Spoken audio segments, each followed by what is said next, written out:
My name is Wendy Vale, 33 years old. I woke to the soft, antiseptic hush of the ward, the IV line tugging at the inside of my elbow like a gentle leash reminding me to be small, to be careful. The curtain around my bed floated when the vent kicked on, and beyond it I could hear a nurse laughing at something a doctor said in a voice too low to catch. Everyday life, moving around me as if I were a stone in a river. 3 days in the hospital had been a lifetime. I wanted my own sheets, the way they hold your shape, the way your house smells like the life you built inside it. Dallas had been there when I first surfaced, his palms around mine, forehead pressed to my knuckles. "I thought we lost you," he whispered, and grief tightened his words until they almost broke. I remember thinking, so foolishly, that fear had rinsed him clean and left only love behind. He visited daily after that with flowers, glossy magazines, and updates about clients who trusted him with their futures. He did that thing he does, easy charm like a warm lamp, until the room felt safer simply because he was in it. I clung to that light, even when it flickered. By day 2, the flicker was brighter. By day 3, it had a shadow. He was still sweet, still careful, but distracted in a way I could feel more than see, like a draft through a closed window. When I asked about an elderly client who sent us cookies, he smiled a beat too late. When I joked about him living on cereal while I was away, he squeezed my fingers and promised he'd survive, but his eyes went to the door as if some portion of him had somewhere else to be. Cynthia arrived that afternoon in a blur of perfume and chaos, a box of fancy chocolates under her arm and the truth on her tongue. "You look terrible," she said, which made me laugh and then wince because ribs don't like laughter. We talked for hours, her latest dating misfire, the petty dramas of our neighborhood, the comfort of dumb stories filling up the spaces we didn't want to name. She left me with a kiss on the forehead and a promise to call, and the room felt emptier without her noise.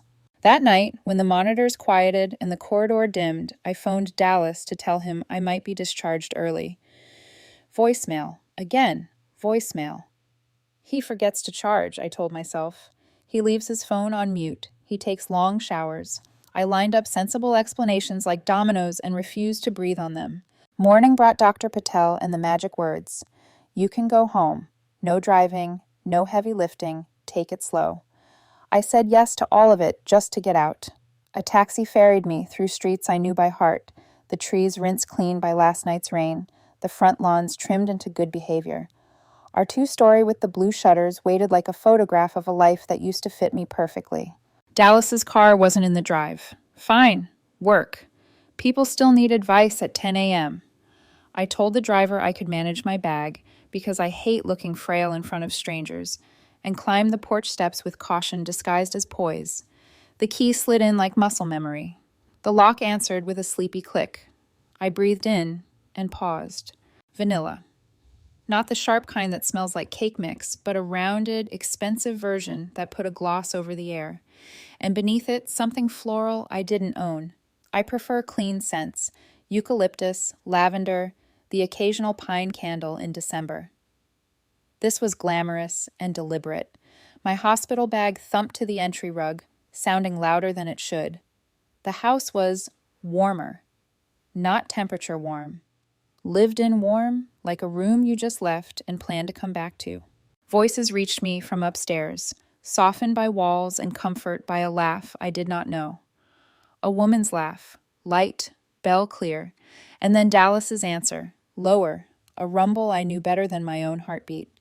For a beautiful, treacherous second, I thought Cynthia had come back to surprise me, and Dallas had ducked home from work to greet us both. But Cynthia's laugh arrives in the world like fireworks. This one was silk. I climbed, careful of the ache in my ribs. The stairs creaked in the pattern I've heard 1,000 times, but today each sound felt like a countdown. 9, 8, 7. Our bedroom door was not closed. It was ajar in the way of a mouth preparing to lie. Through the seam, movement on the wall, 2 shadows layering into one. My palm found the door and pushed. What followed is a series of still photographs I will never stop seeing. Dallas's back, familiar as a language I learned before school, strands of auburn hair on our pillow, a body arranged under him with the confidence of repetition, hands in his hair, his hands on her hips, the rhythm of people who had done this more than once and would do it again. Perfume turned air into syrup. I stood there long enough for jealousy to become grief, and grief to become something colder, something so clean it didn't even sting. No one saw me. She was lost in pleasure, and he was lost in her, and I was not in the room at all. I stepped back the way you do when you knock over a glass and somehow catch it before it shatters. The hall swayed. The banister was a rope I gripped to keep from falling. The old framed photo of us at a lake, sunblind, laughing, hung crooked, as if even the house couldn't keep pretending. Downstairs, air felt different, less sweet.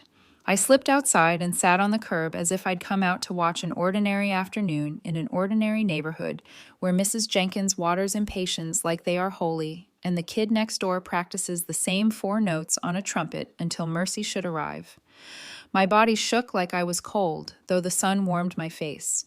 I cataloged sensations because thoughts were knives, the grit of concrete, the distant electric hum of a mower, the taste of disinfectant still ghosting my tongue. 10 minutes passed, or 20. Time bent. The front door opened. They emerged in a halo of that perfume I would recognize for the rest of my life. She was movie beautiful. Porcelain skin, that hair, a dress that knew how to be seen.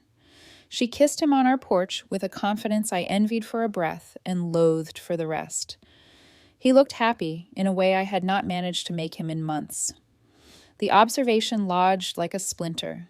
When they were gone, she in a red sedan, he back inside, I stood, wiped grit from my palms onto my jeans, and walked up our driveway, on legs I did not entirely trust. The key turned. The entry swallowed me again. I set my face in the shape of homecoming and called, lightly, "I'm home." He came to the landing with panic splashing across his face before the smile reset everything. "Wendy, you're back early. They were keeping you. Tomorrow, right?" Change of plans. I smiled. It felt like wearing someone else's mouth. Doctor said I could sleep in my own bed. He flew down the stairs, and when he hugged me, I recognized a scent I would never again forget. When his mouth brushed my temple, I tasted the sweetness of another woman's lipstick turned faint and metallic. "How are you feeling, Chamya?" he asked, and urgent concern vibrated the words like a plucked string. "Tired," I said. "Grateful." He offered dinner. Thai from my favorite place, because of course he did. He is deft with gestures, a maestro of appearances.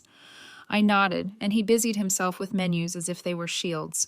We spoke of small things arranged like props, the nurse who braided my hair, the neighbor's garbage thief conspiracy, a client's portfolio doing whatever portfolios do to keep the story moving. He laughed at Mrs. Jenkins and her paranoia about the mailman reading her magazines. "Maybe he is," I said. "Maybe everyone reads what doesn't belong to them around here." Something in him flinched. A half second. The kind of minute till you only notice when you've started counting breath by breath. He vanished to the kitchen and returned with a small wrapped box that caught the light as if it wanted to be forgiven for arriving when it did. Inside, a delicate silver bracelet, my birthstone beating its own little pulse. "A welcome home present," he said. "You scared me." On any other day, I would have cried for the sweetness. Today, I slid it onto my wrist and thought about guilt shopping. I thought about the heat of his hands on her skin and the ease with which he held both truths without dropping either. Night came. We moved toward each other with care because the hospital still lived in my bones. If I didn't know, it would have been tender. If I didn't know, I would have closed my eyes and called it healing. But I did know. Every kiss carried a second ghosted underneath it. Every whisper sounded practiced. When he slept with his arm across my waist like a vow, I stared at the dark ceiling and counted backward from 100 until the numbers made sense again. I could have screamed. I could have torn the room apart and thrown shards of our life at his sleeping face. But rage is a flare, bright, fast, and over. What I needed now was a lantern. Morning. He left for work at the usual time, kissed my cheek, told me to call if I felt faint or lonely, or anything at all. I watched his car disappear, then made coffee steady enough to stop my hands from trembling. I did not ransack drawers or sniff at sheets like an amateur in a bad movie. Instead, I sat at the kitchen table with a pen and a pad and made a neat list like a woman planning a party. Auburn hair, expensive perfume, vanilla candles I would never buy, a red sedan, a key in my front door that was not mine. I drew a small square on the page and wrote our bedroom inside it. Then I drew a circle around the square and another around that. My life had been the square. I was going to learn the circles. The house hummed its old familiar tune. Somewhere on the block, a dog barked, like a metronome counting time. The bracelet lay cool against my pulse. I lifted my pen and began the first line of the investigation that would end the life I knew and build another out of the pieces. The bracelet clinked softly against my coffee cup as I lifted it, a delicate chime that sounded nothing like the thunder rolling inside my chest. Silver with my birthstone, a piece meant to symbolize care, devotion, maybe even guilt disguised as love. Dallas had fastened it around my wrist himself, his fingers warm and steady. A gesture for a woman he thought still belonged to him. A gift meant to soothe. Instead, it burned like evidence. I stared at it now, in the pale morning light of our kitchen, and imagined it whispering secrets. A token not of love, but of theater. And I realized something important. If he could act, then so could I. When Dallas came home that evening, he was humming. He smelled faintly of cologne, layered over something sharper, like perfume trying to escape its cage. He leaned down to kiss my forehead, his lips warm but foreign, and his eyes scanned my face with that faux concern he'd perfected. "You look better already," he said, pulling his tie loose. "I've been worried all day." I smiled, soft, as if warmed by the words. "You always worry?" We sat across from each other at the table while Thai takeout steamed between us, the familiar scents of lemongrass and chili curling upward. He asked about my day, his questions measured, rehearsed. I told him about the quiet, about flipping through magazines, about how Mrs. Jenkins cornered me outside to complain about another trash thief. He laughed, maybe too easily. I watched the lines of his mouth shift, his teeth flash, and wondered what lies he was chewing with his food. Between bites, I tested him. "It's strange," I said, placing my chopsticks down carefully. "This house smelled different when I first got back yesterday, like someone had been burning candles." Dallas paused, just a flicker, then he chuckled. "I lit one of those sample candles we got in the mail. Thought it'd make the place feel cozy before you came home." Clever. Quick. Too quick. "Vanilla, right?" I asked, voice steady. His eyes darted up, quick as lightning, before settling into something softer. "Yeah, vanilla. Didn't like it much." I leaned back, nodded. "Neither do I." Silence stretched, thin as a hair. He broke it by reaching for my hand across the table, brushing his thumb over the bracelet he'd given me. "I missed you, Wendy. I don't think I could have handled another day without you here." The words should have made me melt. They once would have. Now they curdled in my stomach, sour. But I squeezed his hand, played my part. "I missed you too." Later, while he showered, I stood in our bedroom and stared at the bed. The sheets had been changed, the pillows plumped, our comforter folded with care. But no matter how clean it looked, I could still see them. Her auburn hair like fire against our white sheets, his body pressed close, the rhythm I'd once thought was ours alone. I gripped the mattress until my nails bit through the fabric. This wasn't a home anymore. It was a stage. And I wasn't just a wife. I was the audience, the critic, and soon, the director. When he slipped into bed beside me, he curled his arm around my waist, gentle, as if guarding me. I listened to his breath slow, his body grow heavy with sleep. The weight of him felt like chains, yet his warmth reminded me of a time when I believed it was protection. I didn't sleep. I mapped my next moves instead. The following morning, Dallas left at his usual time, briefcase in hand, a kiss brushed against my cheek like punctuation at the end of a lie.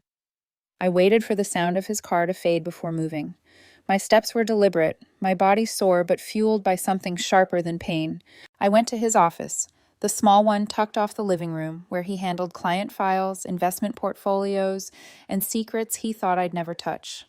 His laptop gleamed on the desk, closed but not locked away. I sat, fingers hovering. Password protected. Of course. Dallas prided himself on being clever, but clever men often recycle the very things they think make them special. Birthdays, anniversaries, dog names. It took me 3 tries. The password? Wendy0515. Our wedding date, stitched with my name. I almost laughed. He had used me as the key to his betrayal. The screen blinked alive. I opened his email first. Clean. Too clean.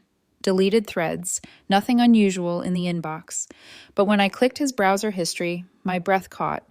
Real estate websites, apartment listings downtown, divorce law articles, bookmarked and revisited, questions about alimony, asset division, offshore accounts. My stomach churned, but my hands remained steady. I printed pages, page after page, the printer whirring like a machine recording crimes. Each sheet I tucked into a book I kept on the shelf, a novel Dallas would never read. The irony wasn't lost on me. This wasn't about a fling, it was a strategy. He wasn't just betraying me in bed, he was preparing to erase me from the life we'd built, one calculated step at a time. I closed the laptop, wiped my fingerprints from the desk, and sat back in the chair, staring at the walls lined with framed certificates, proof of his trustworthiness, his expertise.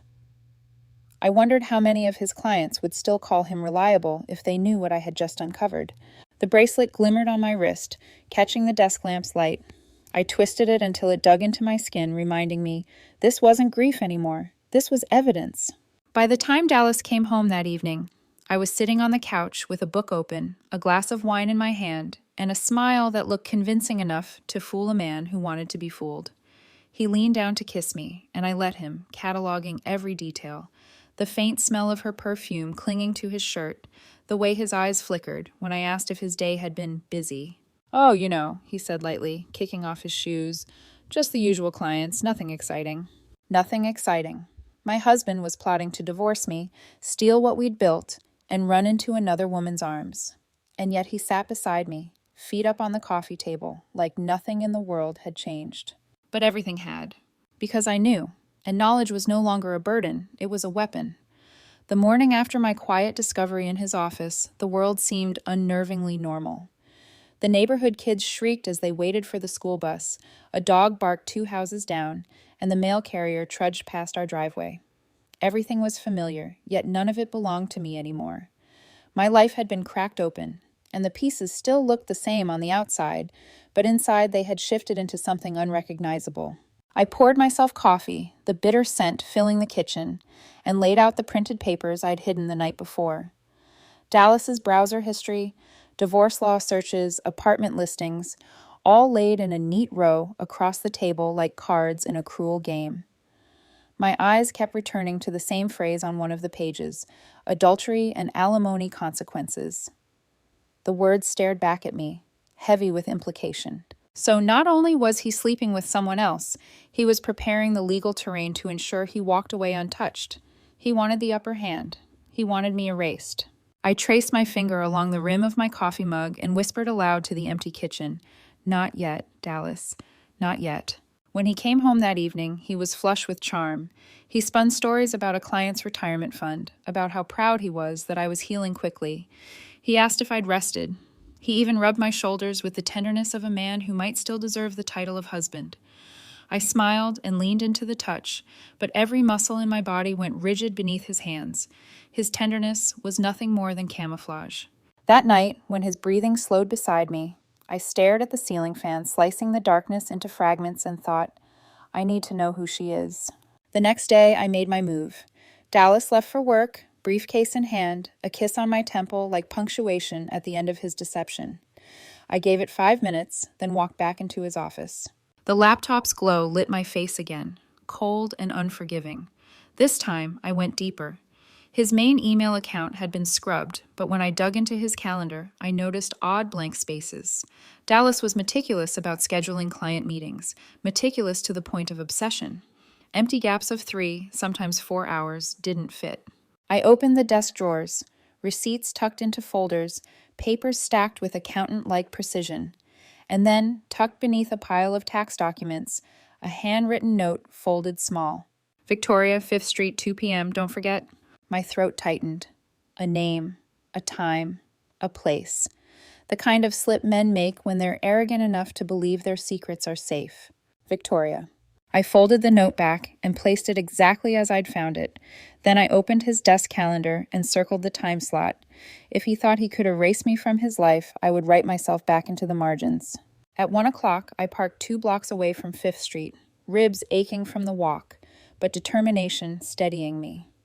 I found a cafe, with a clean line of sight to the boutique storefront the note had mentioned. A golden sign read, "Blake's."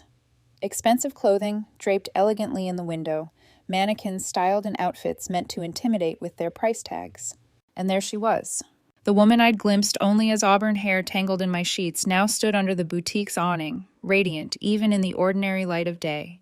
She moved with an ease that made people turn their heads, smile when she smiled. Customers trickled in, and she greeted each with warmth that felt rehearsed yet irresistible. My stomach clenched, a strange cocktail of rage and reluctant awe. She was beautiful and clever. She knew how to make people feel seen, wanted. I understood instantly why Dallas had fallen, but what I couldn't forgive was that he had chosen to give her what he was supposed to protect for me. For an hour I watched, noting details like a detective. Red sedan parked at the curb, designer shoes too new for someone running a small shop, a confidence that hinted at practice. She wasn't surviving off this boutique. This boutique was a stage, a cover for something larger. And then, as if the universe wanted to punctuate my suspicion, she locked up early. My pulse spiked. I slid low in my seat as she crossed the street toward the parking garage. Minutes later, the red sedan pulled out. I started my car and followed at a careful distance. Through downtown traffic, I trailed her until she stopped at a quiet cafe on the far side of the city. She walked inside. Moments later, a man in his 50s joined her.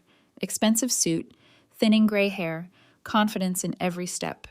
He kissed her cheek as if it were his right. My nails dug into the steering wheel. Dallas wasn't the only one. I snapped photos with my phone, each click loud in my ears, though no one else noticed. She leaned close to the man, whispered things that made him smile like he was 20 years younger. His hand brushed hers across the table, and she didn't pull away. I couldn't hear their words, but I didn't need to. The body language told the story. This wasn't business. It was intimacy. It was betrayal multiplied. Dallas thought he was building a future with her. He wasn't. He was just one of many men caught in her web. My heart thudded in a rhythm of fury and revelation. She wasn't only his mistress. She was a predator. When she left the cafe with the older man, slipping into his car this time instead of her own, I didn't follow. I had enough for today. Enough to know that my husband's betrayal wasn't just personal. It was part of something bigger, something darker. Driving home, the city blurred past me, but my focus sharpened into a single line of thought. If Dallas wanted to erase me, he had no idea I was already drawing the outline of his downfall. I pulled into our driveway just as the evening sun dipped behind the rooftops. Dallas's car was already there. He was home. And when I stepped through the door, the smell of Thai takeout greeted me again, warm and inviting. "Perfect timing," he said, appearing in the kitchen doorway with a smile. "I thought we could eat before you got too tired." I smiled back, steady, practiced. "That sounds wonderful." Inside, I was already scripting his destruction. Dallas sat across from me at the dinner table, chopsticks poised with practiced ease. The warm scent of noodles and basil drifted between us, disguising the poison of lies that hung thicker than steam. He spoke of trivial things: the Johnsons' retirement fund, traffic downtown, a new Thai dish he thought I'd like. His voice was smooth, steady, the same voice that had once coaxed me into believing he was safe harbor. But every word was a mask. I knew it. And worse, he didn't know that I knew. I watched him chew, swallow, sip his wine, laugh at his own anecdotes. He leaned forward, brushed my hand, eyes full of counterfeit tenderness. "You're so quiet tonight," he said, almost gently. I tilted my head, pretending to blush at his attention. "Just tired," I murmured. "The hospital drained me." He nodded sympathetically, though a flicker, barely visible, crossed his eyes. A flicker of relief. Relief that I was still the trusting wife. Relief that his secret world was safe. The bracelet on my wrist caught the light as I lifted my glass. I let it sparkle, let it glint like truth hiding in plain sight. And in my chest, the first outlines of a plan began to form, precise and cold. That night, while Dallas snored softly beside me, I replayed every second I had witnessed earlier that day.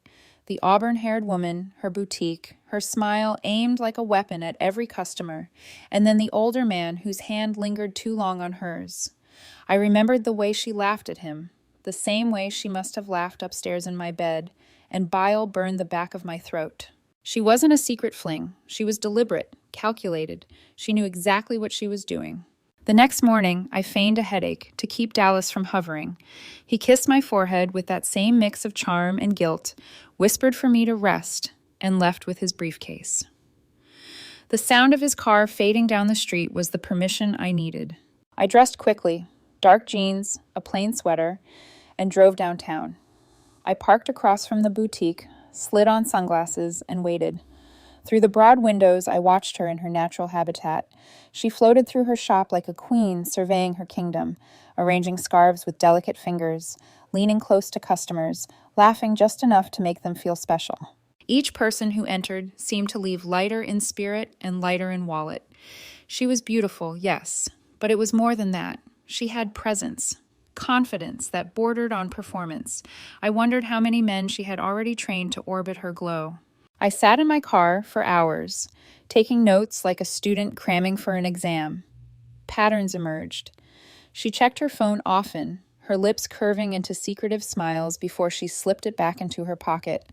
She disappeared into the back room every so often, re-emerging with a fresh sheen of perfume, her auburn hair smoothed into perfection. And always, always, her eyes flicked to the door like she was waiting for someone. At 5 o'clock sharp, she locked the boutique and stepped into the evening air. My pulse raced. The red sedan I'd memorized rumbled to life, and I followed, 2 cars back. She drove with assurance, weaving through traffic like the city belonged to her. I kept my distance, fingers clenched white on the steering wheel. Every turn she took felt like a thread pulling me deeper into her web. Finally, she parked outside a small cafe I didn't recognize. She slipped inside, and I positioned myself at a table across the street. Through the window, I saw him, the older man from before, already waiting with a drink in hand. He rose when she entered, kissed her cheek, and pulled out her chair with the gallantry of a man still desperate to impress. I snapped photo after photo with my phone. Each frame was a nail in the coffin of my marriage. Each captured glance, each touch, each smile. It was all evidence. But what chilled me wasn't the affair itself. It was the way she leaned in, her hand brushing his arm with a practiced ease, the way her eyes locked onto his as if he were the only man alive. It was the same look I had once believed was mine from Dallas, and now it was his, and maybe countless others before. This woman wasn't just my husband's mistress. She was a predator of opportunity, moving from one man to the next, feeding off their desire to feel needed, important. Dallas wasn't her first. He wouldn't be her last. When they left together, his arm at her waist, I stayed in my seat, trembling from the inside out. My world had already shattered once. Tonight, I realized it wasn't just betrayal. It was entanglement in something much bigger, much darker. By the time I returned home, the city was blanketed in night. Dallas was already there, the TV humming with some sports game, his smile soft and eager when I walked in. "You look pale," he said. "Did you rest today?"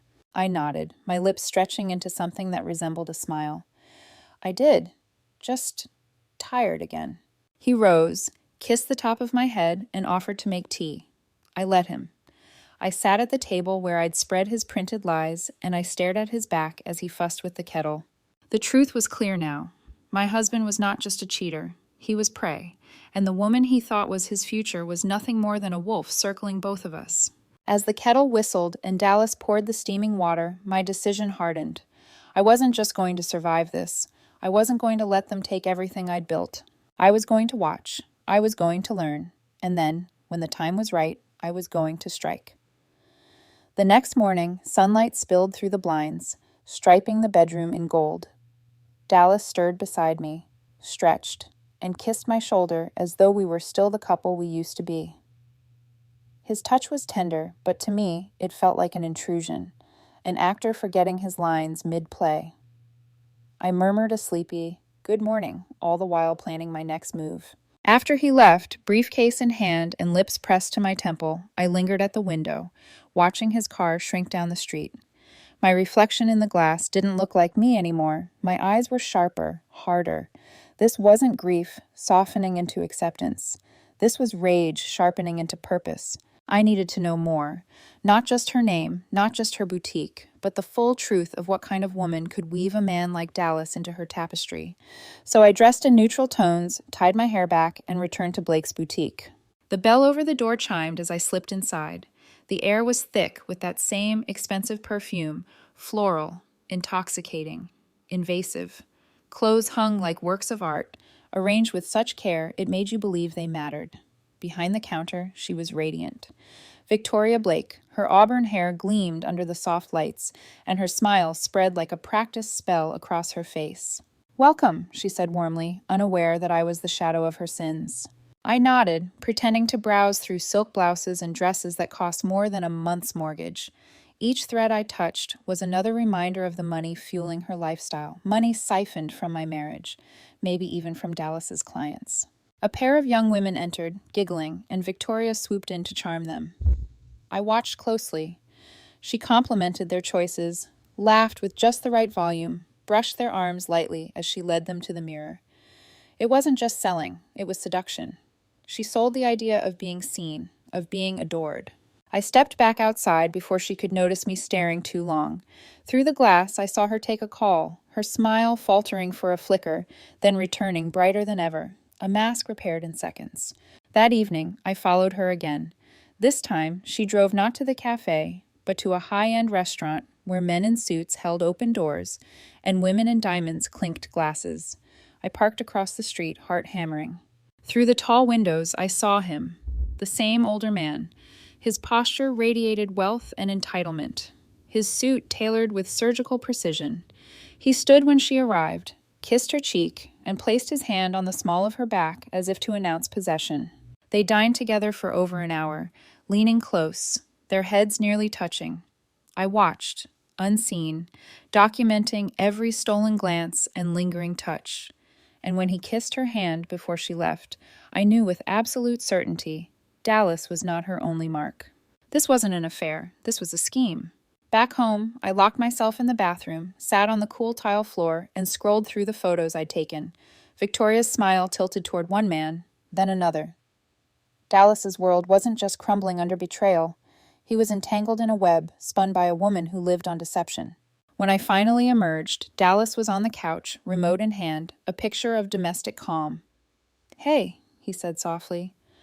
"I thought maybe we could watch something together. You pick." I sank beside him, forced a smile, and let my body lean against his. He wrapped an arm around me, pulling me close as if he could shield me from the very storm he had dragged into my life. But as the TV flickered before us, my mind wasn't on the screen. It was on Victoria Blake, her red sedan, her boutique, her older lover, and the sick realization that Dallas wasn't the architect of this betrayal. He was just another pawn on her board.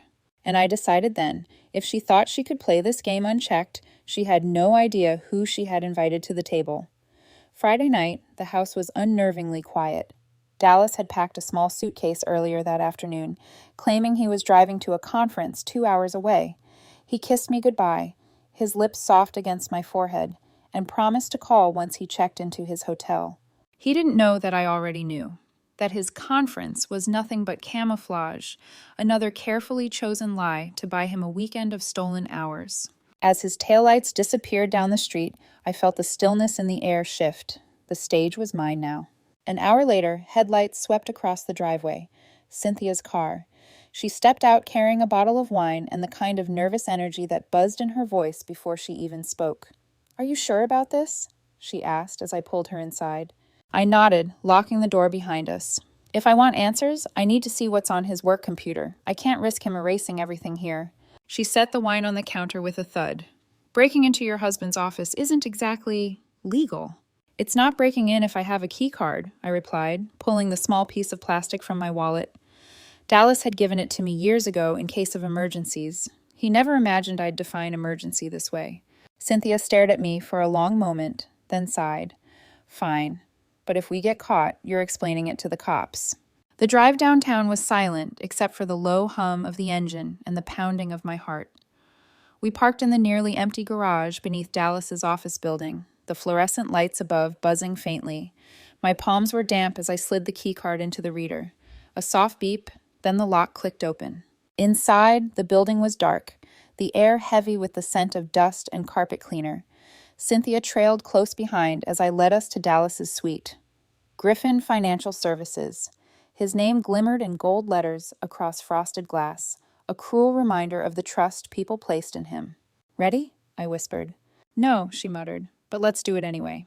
The office door opened with another swipe of the card. The waiting area was ghostly, chairs aligned like obedient soldiers. We slipped past them into his private office, my pulse racing as I settled into his chair. The laptop was waiting. I keyed in his password, my name, and our anniversary. Always my name, always our date. The irony twisted my stomach. The desktop bloomed with files, spreadsheets, bank transfers, client folders. Cynthia hovered over my shoulder, her breath sharp. "Find something," she whispered. It didn't take long. Within minutes, I was scrolling through transactions that didn't belong. Small amounts skimmed here, unusual transfers there. A pattern emerged. Money siphoned from clients into shell companies, then redirected into accounts tied to Blake's boutique. My chest tightened. He's not just cheating, he's stealing. Cynthia leaned closer. "How much?" I ran a quick calculation, my fingers trembling. At least 200,000, maybe more. Her hand flew to her mouth. "Jesus, Wendy." The deeper I dug, the worse it became. Elderly clients, middle-class families, all of them had trusted him, and he had carved pieces out of their savings like a butcher. For her. For Victoria Blake. I printed page after page, the whir of the printer echoing like a siren in the silence. Each sheet was proof. Each sheet was betrayal etched in ink. And then, in the drafts folder of his email, I found it. A message to Victoria, dated 3 days ago. I can't keep doing this much longer. Wendy's getting suspicious, and the audit is next month. We need to move up our timeline. The divorce papers are ready. Most of the assets are already in the offshore account. We can disappear to Costa Rica before the month ends if everything goes right. I love you. The words swam on the screen, each one a blade. Divorce papers, offshore accounts, disappearance. He wasn't just planning to leave me. He was planning to take everything. Cynthia read over my shoulder, her voice sharp with disbelief. "He's going to run away with her? He's going to steal your life?" I swallowed hard, forcing my voice steady. "Not if I stop him first." I copied the email onto a flash drive, along with every damning document I could find. My hands shook, but my mind was clear, cold. He thought he had the perfect plan. He thought he was clever enough to vanish into paradise with his mistress. But now I had his blueprint, and blueprints can be rewritten. When we finally slipped back out of the building, the night air felt heavier, pressing against my skin. Cynthia gripped my arm. "Wendy, this is dangerous. You're talking about going up against both of them." "I'm not just going up against them," I said, sliding into the passenger seat. "I'm going to dismantle them, piece by piece." As we drove home, the flash drive weighed heavy in my pocket, hotter than fire, sharper than glass. My marriage wasn't just broken, it was a crime scene. And now I was holding the evidence. The morning after our break-in, I woke to the sound of birds outside the window, their songs sharp and almost mocking. Dallas was already gone, his side of the bed cold, the faint scent of his cologne lingering in the sheets like an unwelcome guest. I lay there, staring at the ceiling, my mind replaying the words from his unsent email. Divorce papers, offshore accounts, Costa Rica. The fantasy life he'd scripted with her was so vivid, so meticulously arranged, that I could almost picture it. Him lounging under foreign skies with Victoria, the woman who had stolen not just his heart, but the very marrow of our future. But he hadn't counted on me finding the script. He hadn't counted on me stealing the ending. That evening, when he walked through the door, I was waiting in the living room, every lamp lit. The documents and printouts I'd gathered sat in a neat stack on the coffee table. The bracelet he'd given me glittered on my wrist, a reminder of the lie he thought was still intact. "Hey, sweetheart," he said, loosening his tie, his smile automatic. "You look serious. Everything okay?" I gestured toward the stack of papers. "We need to talk." He froze, just for a fraction of a second, but it was enough. His eyes flicked to the papers, then back to me, his expression carefully blank. "What's all this?" "Evidence," I said evenly, "of your affair, of the money you've stolen, of your plans to leave me for her." The color drained from his face. "Wendy, Don't," I cut in, my voice sharp enough to slice through the room. "I've seen the transfers. I've read the draft email. Costa Rica, Dallas, offshore accounts. Did you really think I wouldn't notice?" He sank onto the couch, his hands trembling as he pressed them to his face. Oh, God. I let the silence stretch. heavy and suffocating. When he finally looked up, his eyes were rimmed red. I never meant for it to go this far. I thought... His words collapsed under their own weight. You thought you could build a new life with her, I finished for him. You thought you could erase me, erase us, and take everything with you. He opened his mouth, but I leaned forward, my voice low, deliberate. I'm not here for excuses. I'm here to give you a choice. His brows knit, confusion flickering across his face. A choice? Yes. I slid the stack of papers closer to him. Option 1. You confess. You turn yourself in, admit to the embezzlement, the affair, all of it. You face prison like a man, and maybe, you salvage a shred of dignity. His throat bobbed as he swallowed. And option 2? Option 2, I said slowly, is that you stick to your plan. You run away with Victoria. You disappear to Costa Rica and pray that she doesn't betray you the way you betrayed me. He blinked at me, stunned. You're serious. Deadly. For the first time, I saw real fear in his eyes. Not the fear of being caught, but the fear of being unmasked, stripped bare. His hands shook as he rifled through the papers, scanning the damning details. His lips parted when he reached the draft email. You weren't supposed to see this. No, I said. I wasn't supposed to know any of it. I was supposed to stay ignorant, smiling at your lies while you gutted our marriage. But I'm not ignorant anymore, and you're out of time. He pressed his palms to his temples, rocking slightly. She loves me, he whispered, almost to himself. We were building something real. She's playing you, I snapped. You're not her future, Dallas. You're her funding. His eyes snapped up to mine, wounded, desperate. You're lying. I reached into my bag and pulled out the manila envelope I'd prepared. Inside were the photos I'd taken. Victoria with the older man at the cafe, his hand lingering on hers, their bodies angled too close to be business. I tossed the photos onto the table. They scattered like sharp leaves, each one a blade cutting deeper into him. She has another lover, I said flatly. Richard Hawthorne, wealthy, married, and just as fooled as you.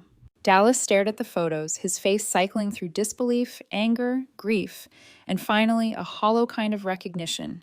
His shoulders slumped. This can't be real. Call her, I said, my voice like ice. Ask her to move up your timeline. Tell her you want to leave this weekend instead of next month. See how quickly she pushes you away. His hands trembled as he pulled out his phone, dialing with fingers that barely obeyed. He put it on speaker. Dallas? Her voice floated through the line, sweet and silky. Victoria, he said, his voice raw, I need to see you tonight. I can't tonight, baby, she replied smoothly. I have a business dinner with a potential investor. What about tomorrow? His voice cracked. I think we should move up the plan. Let's leave this weekend. Silence on the line, long enough for the truth to settle. Then she spoke, her tone honeyed but firm. We've talked about this. We can't rush. Timing is everything. Trust me, Dallas, I'll call you tomorrow. The call ended. Dallas sat frozen, staring at the phone as though it had betrayed him. His face crumpled, tears sliding unchecked down his cheeks. She was with him, wasn't she? He whispered.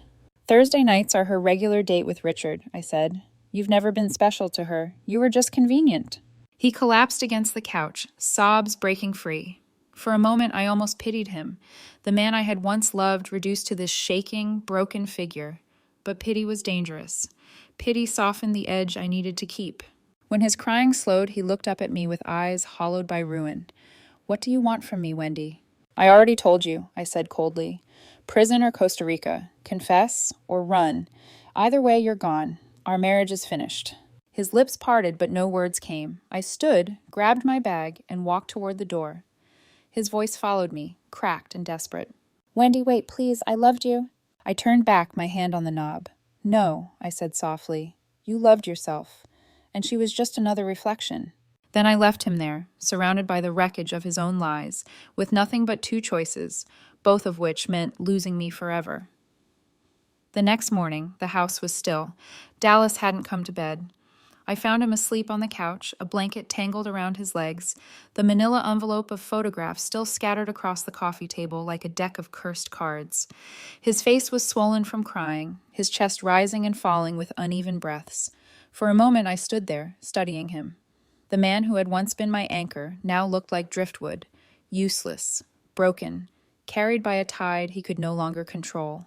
I turned away, grabbed my keys, and left. There were bigger battles to fight. By noon, I was seated at a small coffee shop downtown, a corner table chosen carefully so I could watch the door. I stirred my cappuccino with deliberate calm, though inside my pulse was thrumming like a live wire. A shadow fell across the table, and when I looked up, Richard Hawthorne was standing there. Up close, he was every bit the man I expected. Late 50s, hair silvered at the temples, suit cut to perfection, posture honed by years of power, but his eyes, sharp and assessing, gave him away. He wasn't just wealthy, he was dangerous in his own right. "Mrs. Vale," he said, his voice clipped, controlled. "I hope this is worth my time." "It will be," I replied, gesturing to the seat across from me. "And please, call me Wendy." He sat, folding his hands on the table, a picture of restrained impatience. "You called my personal cell phone. You threatened to expose me to my wife. So tell me, what is it you really want?" I slid a folder across the table. Inside were the photos I'd taken of Victoria and him together, paired neatly with copies of her financial ties to Dallas. His jaw tightened as he flipped through them. "She's been with your husband," he muttered. His voice was calm, but the vein in his temple throbbed. "For months," I said softly. "And she's been bleeding him dry the entire time. Embezzled funds, offshore accounts, Costa Rica. Ringing any bells?" Richard's lips pressed into a line. He turned one of the photos over, staring at it for a long moment before setting it down. "She told me he was just a client." I almost laughed. "She tells everyone they're special. You're not the first man she's used, Richard, and you won't be the last, unless we stop her." He leaned back, studying me. "And why should I trust you?" "Because you and I want the same thing," I said. "To see her stripped of power, to see her pay for the lies she's spun around us. You want justice for your wallet, your pride. I want justice for my marriage, my life. She played us both. That makes us allies." For a long moment, silence stretched between us. The noise of the cafe swirled around. Espresso machines hissing, spoons clinking against mugs, conversations humming. But at our table, time felt suspended. Finally, Richard gave a sharp exhale, like he'd made peace with something ugly. "What's your plan?" he asked. I leaned in, lowering my voice. "We let her believe she still has control. You dangle more money. You make her think you're ready to leave your wife, to give her everything she's been working for. Meanwhile, I make sure Dallas discovers the truth about her double life. When the two of you collide, she'll have nowhere to run." Richard's eyes narrowed, skeptical but intrigued. "And then?" "Then," I said, my words slow and deliberate, "we crush her, together." He studied me for another long moment, then a small, humorless smile tugged at his lips. "You're colder than you look, Mrs. Vale." "I've had to be," I replied. We spent the next hour drawing outlines on napkins, whispering over half-finished drinks. Richard would play his part, feeding Victoria promises and bait. I would plant seeds for Dallas to stumble over, ensuring he saw her betrayal with his own eyes. The goal was simple: isolate her, expose her, strip away every mask until nothing was left but the truth. When Richard finally rose to leave, he offered his hand. I shook it, his grip firm, his expression still guarded. "If this goes wrong," he warned, "I won't protect you." I met his gaze without flinching. "I don't need protection. I need results." As he walked away, I finished the last sip of my cappuccino, now lukewarm and bitter. My reflection in the window showed a woman I barely recognized, eyes sharp, mouth set, a predator waiting for the right moment to pounce. I wasn't the victim anymore, I was the hunter, and Victoria Blake had no idea the trap was already closing around her. Saturday afternoon, the boutique's display window glared back at me like an invitation and a warning. The golden letters Blake's glittered in the late sunlight, promising luxury, hiding rot. I pushed open the door, and the bell above it chimed a brittle note. Victoria Blake stood behind the counter, arranging silk scarves into careless elegance. She looked up, her smile automatic, poised for another customer. But when her eyes met mine, something faltered. Maybe she recognized me from the hospital photos Dallas kept on his desk. Or maybe she simply knew, instinctively, that I wasn't there to shop. "Good afternoon," she said. Her voice was honey, but her hands stilled on the scarves. "Close the store," I said. She blinked. "Excuse me?" I stepped closer, lowering my voice to something sharp enough to cut. "Turn the sign, lock the door, we're going to talk." Her throat bobbed as she swallowed, but she obeyed. The closed sign flipped, the lock clicked, and the boutique suddenly felt smaller, air thick with perfume and tension. "Sit," I said, gesturing to the velvet chair by the fitting rooms. She perched on the edge, stiff as a porcelain doll about to crack. "How long have you been sleeping with my husband?" I asked. Her lips parted, then closed again. Finally, she whispered, 8 months. I nodded slowly, though the confirmation still sliced deep. "And how long have you been taking his money?" Her eyes darted away. "I didn't ask for it. He offered to help with the business." "Don't lie to me," my voice echoed in the empty boutique. 6 months, yes? Tears welled, smudging the perfect lines of her eyeliner. She nodded once. "And Richard Hawthorne?" I asked, sliding a photograph from my purse and dropping it onto the table beside her. Her and Richard at the cafe, his hand over hers. Her face crumpled. "How do you know about Richard?" "I know everything," I said coldly. "Your real name is Victoria Chin. 3 arrests for fraud and identity theft. You're not a businesswoman. You're a con artist." Her breath hitched, and mascara streaked down her cheeks. "It's not like that." "It's exactly like that," I snapped. "You bleed men dry, one after the other, moving on when the carcass is empty. Dallas wasn't your first, and he won't be your last, unless I stop you." She shook her head, trembling. "Please, you don't understand. I didn't know he was stealing from clients. You thought you could live off his money until you found a bigger fish. You thought you could juggle him and Richard without either of them finding out. But you miscalculated." I leaned in close, so close I could smell the expensive perfume still clinging to her skin. "Here's what's going to happen. You're going to pay back every penny you took from Dallas and Richard. All of it. And then you're going to disappear." Her eyes widened. "Disappear?" "Yes. Close the boutique. Leave town. Erase yourself. If I ever see you again, if you so much as send a text to Dallas or Richard, I will destroy you." She shook her head wildly, strands of auburn hair sticking to her damp cheeks. "I can't just vanish. I have a lease, employees, customers." "You should have thought of that before you built your empire on lies," I said. From my purse, I pulled a thick manila envelope and placed it on the table. "Inside are copies of your criminal record, bank statements linking you to Dallas's embezzlement, photos of you with both men, recordings of your conversations. I also have the phone numbers of Richard's wife, Dallas's clients, and the state attorney general's office. One call from me, and your life is over." Her shaking hand hovered over the envelope, but didn't touch it. She looked up at me, broken, her eyes glistening. "What do you want from me?" "I already told you," I said. "Disappear." Her breath came fast and shallow. "And if I don't?" "Then," I said, standing tall, "you'll wish prison was your only problem." I turned and walked toward the door. "Wait!" she called after me, her voice cracking. "Even if I wanted to pay back the money, I don't have it. The boutique barely breaks even. Richard's wife watches his accounts like a hawk. I can't—" "That," I said, pausing with my hand on the lock, "sounds like your problem." I opened the door, the bell chiming again as I stepped into the fading sunlight. Behind me, I could hear her sobbing, muffled and desperate. On the sidewalk, the evening air filled my lungs. For the first time since I'd come home from the hospital, I felt like I could breathe. Victoria Blake thought she was the predator. She thought she could take what she wanted, move pieces across her board, and never be caught. But she had just met the hunter who had studied her every move. 2 days later, my phone buzzed with a desperate call. Her voice was brittle, cracking under the weight of panic. "Wendy, please, I need more time," Victoria whispered, as if the walls around her might be listening. 72 hours isn't enough. I can't liquidate everything that fast." I held the phone away for a moment, staring at her name on the screen. Victoria Blake, the alias she had built her little kingdom upon. When I put the phone back to my ear, my voice was steady, cold. "You've had months to plan an escape with my husband. You can figure out how to disappear in 3 days." Her breath hitched. "I'll lose everything. The boutique, my apartment, my car."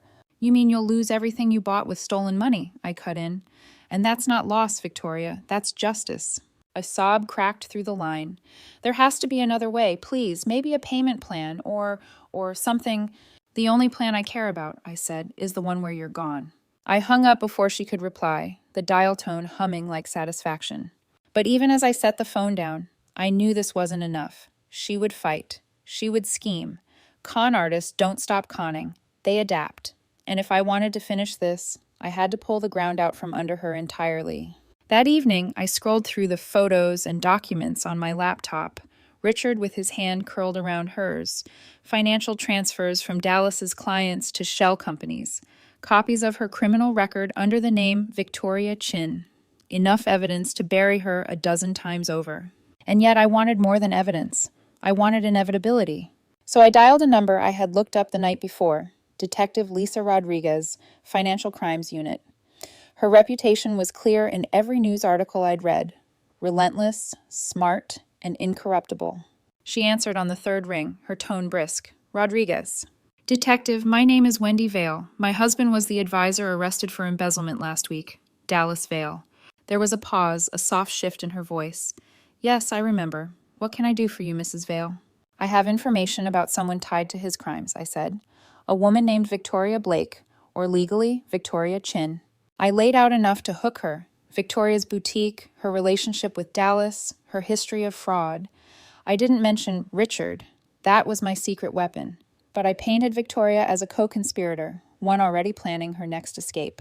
Detective Rodriguez's voice sharpened. Do you have documentation?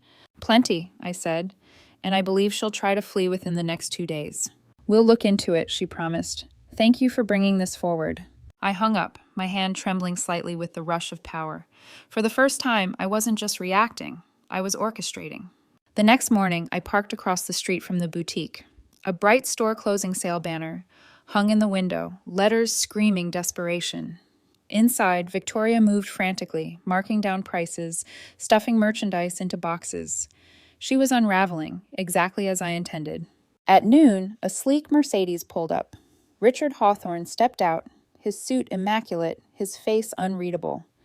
He entered the boutique, and through the glass I watched their exchange. Victoria's hands fluttered, her body angled toward him in pleading desperation. Richard stood still, calm, a man in control of the narrative. When he finally left, she collapsed against the counter, her shoulders shaking. She didn't see me across the street sipping coffee like an audience member watching the last act of a play. That evening, my phone buzzed again. Her voice was raw now, shredded by panic. Wendy, it's Victoria. We need to talk. I told you, I said, you have 1 day left. She rushed the words, tripping over them. I spoke with Richard today. He said, you and you've been working together. He told me everything, about your investigation, about your plan to destroy me. I didn't answer. Let her fill the silence. And I want to make a deal, she said. There's more money. Money neither Dallas nor Richard knew about. I've been running smaller cons, building a reserve, $200,000, hidden away. That caught me off guard, though I didn't let it reach my voice. And what exactly are you offering? All of it, she whispered. Every cent. If you'll call off your investigation, if you'll let me disappear quietly. I closed my eyes, imagining the faces of Dallas's clients, the elderly woman who trusted him with her life savings, the families who believed he was guiding them toward security. $200,000 could heal a lot of wounds, but money wasn't the only currency I craved. No deal, I said. You don't get to buy your freedom. Wendy, please. You destroyed my marriage, I said, my voice ice. You helped Dallas steal from people who trusted him. You've conned your way through life, leaving wreckage in your wake, and now you're going to pay for it, all of it. What does that mean? She demanded, voice rising. It means you better get a good lawyer, I said, and hung up. Immediately, I redialed Detective Rodriguez. Detective, it's Wendy Vale again. Victoria Chin just confessed to me about multiple scams, and she admitted she's hiding money in safety deposit boxes and offshore accounts. Rodriguez's voice was tight, urgent. Thank you, Mrs. Vale. That's extremely helpful. We'll move quickly. The next morning, I sat in my car across from Victoria's apartment building, a newspaper open on my lap as camouflage. At exactly 9, 3 unmarked police cars pulled up. Detectives and uniformed officers streamed inside. 20 minutes later, they emerged with Victoria in handcuffs. Her auburn hair was a mess, her perfect makeup smeared. She twisted against their grip, her voice sharp but muffled by the glass. And then her eyes locked on mine, across the street. For a fleeting moment, recognition flared, then betrayal, then fury. I lifted my coffee cup in a small salute, my smile sharp as a blade. She had thought she was the predator, but predators fall hardest when they mistake the prey for something weak. The news broke by evening. I sat at my kitchen table, sipping tea, while the television screen lit the room in cold blue. Local boutique owner arrested in fraud scheme. There she was, Victoria Blake, or rather, Victoria Chin, led into a police station in handcuffs, her face pale and tight, makeup streaked in lines of humiliation. Reporters swarmed, shouting questions she didn't answer. The anchor explained that she was facing multiple charges: fraud, identity theft, money laundering. The camera cut to boxes of seized merchandise being carried out of Blake's boutique. Silk dresses and handbags, once symbols of her power, now looked like evidence piled on the curb. I turned the volume down, savoring the silence between each image. For months she had strutted through my life like a queen. Now, stripped of her crown, she was nothing more than another criminal, caught and caged. But this wasn't just about her. Dallas's arrest had already hit the papers earlier in the week. His mugshot, green eyes dulled, hair disheveled, had been plastered across headlines. Financial advisor arrested for embezzling nearly $500,000. He was sitting in a county cell awaiting arraignment. His phone calls came through my line, unanswered. Letters began arriving, his handwriting still neat, his words pleading. I stacked them in a drawer, unopened. Whatever explanations he offered, they couldn't matter. He had chosen his path. The consequences were beginning to ripple outward. Clients called me, some furious, some broken, their voices cracking as they asked if it was true. The Johnsons, who had trusted Dallas with their retirement. Megan Miller, the grandmother who baked cookies for us every Christmas. Each name he had betrayed was carved into me like a tally. And though restitution was coming, thanks to the funds seized from Victoria and the assets frozen in Dallas's accounts, money couldn't stitch trust back together. I met with my lawyer that week. Papers stretched across his mahogany desk, the ink black and final. "Your divorce will be straightforward," he said. "Given the circumstances, the judge will expedite it. You'll keep your share of the house sale, plus what remains after restitution." "How much?" I asked, though I already knew the answer didn't matter as much as the principle. "Roughly $200,000. He leaned forward.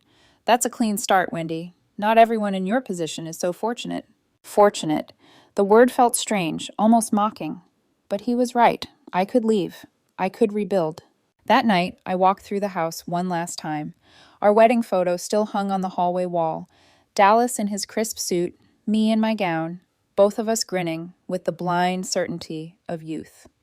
I reached up, pulled it down, and pressed it against my chest for a moment. My reflection in the glass stared back at me, older now, harder, wiser. Then I carried it to the trash and dropped it in.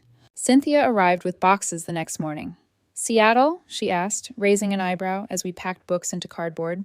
"Seattle," I confirmed. "New job, new city, new name if I have to." She smiled, but there was sadness in it. "You're stronger than I ever imagined, Wendy." I looked around the house, every corner echoing with memories I no longer trusted. I didn't have a choice. 2 weeks later, I stood in my new apartment in Seattle, the skyline glittering beyond the window. Mountains crouched like sentinels in the distance. The air smelled of rain and opportunity. My lawyer had wired the settlement money into a fresh account, half of it earmarked for a trust fund to help Dallas's victims, the other half mine to build a future. I poured a glass of wine and stepped out onto the balcony. Below, the city pulsed with energy. I could vanish into it, rebuild myself into whoever I chose to be. My phone buzzed with a text from Cynthia. "Saw the news. Victoria got 12 years. You must feel relieved." Relieved wasn't the word. Vindicated, maybe. Or simply finished. Both Dallas and Victoria had been swept off the board. Their schemes collapsed. Richard, too, had slunk back into his marriage, a man who would forever fear exposure. I had cut the strings of every puppet in this twisted play. And yet, as I sipped my wine, I felt a tug in my chest, a hollowness where love used to be, where trust used to grow. I'd won, but victory had left me scarred. Inside, a box still sat unopened. Letters from Dallas. Pleas, apologies, declarations of love scrawled in ink I refused to read. One day, maybe, I would burn them. For now, it was enough that they remained unopened, his words trapped in silence. The city stretched out before me, a clean slate. My life, finally my own, was waiting. And though part of me still trembled from the wreckage, another part sharpened, steady and unflinching. Because I knew now, betrayal doesn't just break you, it remakes you. Seattle welcomed me with rain, the kind that softened edges and blurred lights until the city looked like a watercolor. My new apartment sat high above the streets, its balcony overlooking Elliott Bay, where ferries cut slow lines through gray water.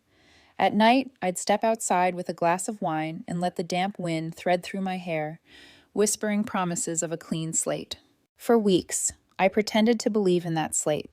I unpacked carefully, arranging dishes in new cabinets, stacking books on unfamiliar shelves, learning the rhythm of a neighborhood where no one knew my name. I told myself I was done with betrayal, with revenge, with the bitter taste of secrets. But the past has a way of knocking. One evening, as the sun dipped behind the mountains and the sky turned molten gold, my phone rang. The number was unfamiliar. "Hello? Is this Wendy Vale?" a woman's voice asked, firm but not unkind. "Yes, who's calling?" "Detective Sarah Kim, Seattle Police Department. I'm reaching out because we have a case you might find relevant." A chill swept over me. Relevant how? "We're investigating a series of financial frauds. The suspect has been targeting married men, gaining their trust, siphoning money, vanishing before they realize the extent of the loss. The methods are sophisticated but familiar. Word reached us that you were instrumental in exposing a similar case back in your hometown." My grip tightened around the phone. "What's the suspect's name?" "We're not entirely certain. She's used multiple identities. One of them..." Detective Kim paused. "Is Victoria Blake." For a heartbeat, I couldn't breathe. The name rang in my ears like a gunshot, dragging me back to that boutique, to the scent of expensive perfume and the sound of her laugh floating from my bedroom. "That's impossible," I whispered. "She's in prison." "Records show she served time under another alias years ago and vanished after her release. We think she may have been running multiple identities simultaneously. If she's in Seattle, she's already working her way into new lives." My pulse hammered. The past I thought I had buried was not just alive, it was hunting again. "When can we meet?" I asked, my voice steady now, sharpened by something I had thought I left behind. "Tonight, if you're willing. We need someone who knows how she operates, someone who's seen the web she spins." I glanced out at the city lights flickering awake, reflections quivering across the bay. A clean slate, I had told myself. But some slates were never meant to stay clean. "Send me the address," I said. As I slipped on my coat and grabbed my keys, I caught sight of the old bracelet still lying in the bottom of a drawer, silver dulled, but stone intact. Dallas's gift. A reminder that betrayal isn't a wound, it's a weapon, if you choose to wield it. I locked the door behind me and stepped into the Seattle night, the air heavy with rain and possibility. Some people never change. They just find new cities, new victims, new names. But they'd made one mistake. They had come to my city. And I was very, very good at hunting hunters.